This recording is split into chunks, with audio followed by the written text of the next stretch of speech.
Hello friends, எல்லோரும் எப்படி இருக்கீங்க? எங்கள் வீட்டில் ட்வின்ஸ் பேபி பிறந்திருக்காங்கன்னு சொல்லிவிட்டு நான் வீடியோ போட்டிருந்தேன். நிறைய பேர் கங்க்ராட்ஸ் சொல்லியிருந்தீங்க. ரொம்ப தேங்க்ஸ். 3 days ஆகிடுச்சு. நார்மல் டெலிவரி ஆனனால இன்றைக்கி டிஸ்சார்ஜ் பண்ண போகிறாங்க. அவங்க 5 o'clock வருவாங்கன்னு சொன்னதுனால எங்கள் தெருவே வெளியில் வந்து நின்றுச்சு குழந்தைய வெல்கம் பண்ணுறதுக்காக. எல்லாருக்கும் ரொம்ப ஹாப்பியாக இருந்துச்சு. ஏன்னா எங்கள் ஏரியாவில் இதுவரையும் ட்வின்ஸ் பேபி இல்லை. இப்போ தான் ட்வின்ஸ் பேபியை பார்க்குறாங்க சின்ன பிள்ளைங்க. அதனால அவங்க ரொம்ப சந்தோஷமாக இருக்காங்க. அதுவும் கேர்ள்ஸ் பாய்ஸ்ன்னு சொல்லிட்டு போட்டி போட்டு, ஏன்னா அவள் கன்சீவாக இருந்த டைமில் எங்களுக்கு பாய் பேபி தான் வேணும்னு சொல்லிட்டு பாய்ஸ் டீமும், கேர்ள் பேபி தான் வேணும்னு கேர்ள்ஸ் டீமும் சண்டை போட்டுட்டு இருந்தாங்க. இப்போ கேர்ள்ஸ் டீம் தான் ஜெயிச்சிருக்கு. ரொம்ப ஹாப்பி. என்னோட பொண்ணெல்லாம், அம்மா எனக்கு தங்கச்சி பாப்பா தான் வேணும், அப்போ தான் என் கூட விளையாடுவா, பாய் பிறந்தா என்னை அடித்தே போட்டுருவான் அப்படின்னு சொல்லிட்டு அவள் கேர்ள் பேபி தான் வேணும்னு சொல்லிட்டு கடவுள்கிட்ட கேட்டுட்டு இருந்தா.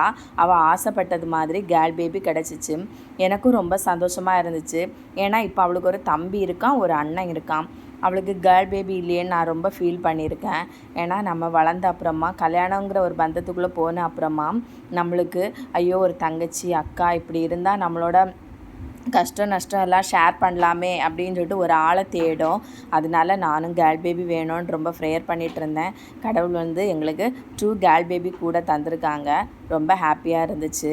2 பேரையும் எப்படி வளர்க்க போகிறோன்னு தான் தெரியலை. ஒருத்தரை ஃபீட் பண்ணி தூங்க வைக்கிறதுக்குள்ளே அடுத்தவா எழுந்திரிக்கிறான். அவளை திரும்ப தூங்க வைக்கிறதுக்குள்ளே தூங்கினவா திரும்பவும் எழுந்திரிக்கிறா. கியா கியான்னு வீட்டில் ஒரே சத்தமாக தான் இருக்குது. ரொம்ப சந்தோஷமாக இருக்குது. ஆனால் அவளுக்கும் நாங்கள் ரெஸ்ட்டு கொடுக்கணும். நாங்கள் எல்லாருமா சேர்ந்து பார்த்துக்குறோம். நானும் இப்போ தான் ஆரி ஒர்க்கு கிளாஸ் கற்றுக்க போகிறேன்.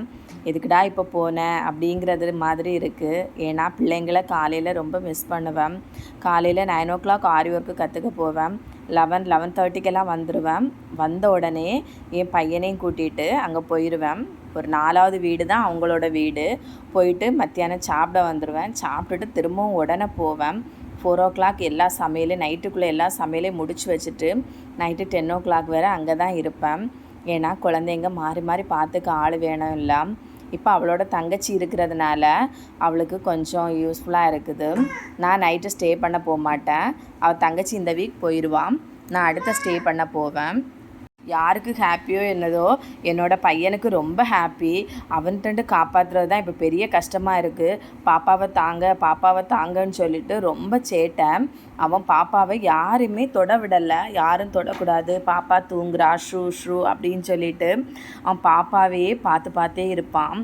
அவனுக்கு எப்பவும் பாப்பாவை தூக்கி வச்சுருக்கணும்னு ஆசை. ஆனால் நாங்கள் ரொம்ப கொடுக்க மாட்டோம்.